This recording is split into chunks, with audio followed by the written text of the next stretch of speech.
विजयसिंग नावाचा एक लहान मुलगा कुटुंबासह राहायचा.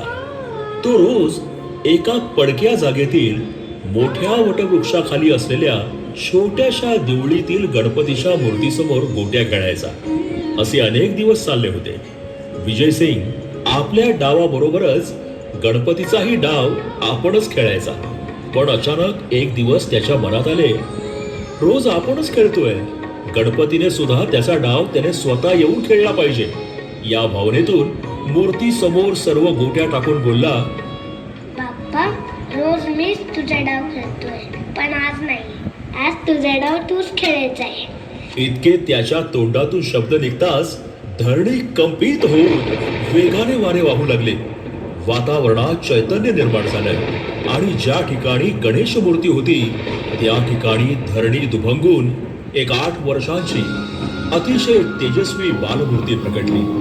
ते दुसरे तिसरे कोणीही नसून प्रत्यक्ष परब्रह्म श्री स्वामी समर्थ महाराज होते. तो दिवस होता चैत्र शुद्ध द्वितीया. स्वामींबरोबर गोट्या खेळताना विजयसिंग हरला तेव्हा बालरूप स्वामींनी त्याला सर्व गोट्या उधार दिल्या आणि परत भेटण्याचं वचन देऊन तिथून ते अंतर्धान पावले. पूर्वजन्मीचा दृष्टांत झाल्यानंतर स्वामी सुतांनी स्वामींच्या पायावर लोटांगण घातलं. त्यांच्या डोळ्यातून आनंदाश्रू वाहू लागले. ते म्हणाले, स्वामी, स्वामी, मी धन्य धन्य झालो. परत भेटीचं वचन पाळून आपण माझं जीवन सार्थकी लावलं. पुढे अनेक वर्ष स्वामी सुतांनी स्वामींची मनोभावे भक्ती आणि सेवा केली. स्वामींच्या मान्यतेनं दर चैत्र शुद्ध द्वितीयेला स्वामी सुतांनी स्वामींचा प्रकट दिन साजरा करण्याची प्रथा पाडली.